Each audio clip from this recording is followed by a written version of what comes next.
J'ai découvert ce métier tout à fait par hasard en restaurant des cadrans solaires il y a de nombreuses années sur une cathédrale. Je travaillais à proximité de vitraux et je me suis vraiment posé beaucoup de questions. Comment est-ce qu'on réalise un vitrail? Comment est-ce qu'on fait pour avoir ces différences de couleurs? Comment est-ce qu'on fait pour faire le montage? Et quelques années plus tard, j'ai eu l'occasion de me former.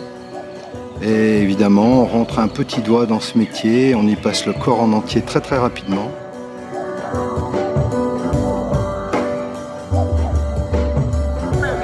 C'est un métier qui demande beaucoup d'adresse, beaucoup de persévérance et puis beaucoup de soins. Il faut être très très exigeant sur son métier, la coupe du verre est très très stricte.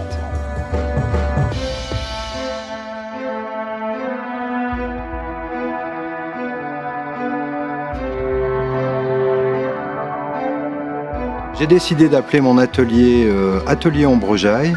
Ombrejaille, c'est du patois, c'est du vieux dauphinois. Ça veut dire mi-ombre, mi-lumière et ça correspond tout à fait à mon métier, donc à la réflexion de la lumière sur le verre.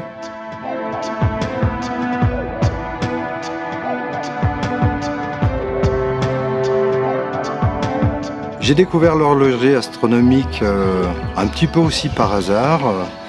J'étais passionné, j'étais surtout envoûté par ces horloges, ces instruments que je ne comprenais pas du tout. C'est comme ça que j'ai été amené à faire du vitrail parce qu'à force de travailler sur des édifices magnifiques, avec des vitraux magnifiques à côté des horloges tout aussi belles, j'ai perdu un petit peu pied. J'ai voulu surtout intégrer des verres dans mes cadrans solaires et c'est pour ça que j'ai décidé de devenir verrier.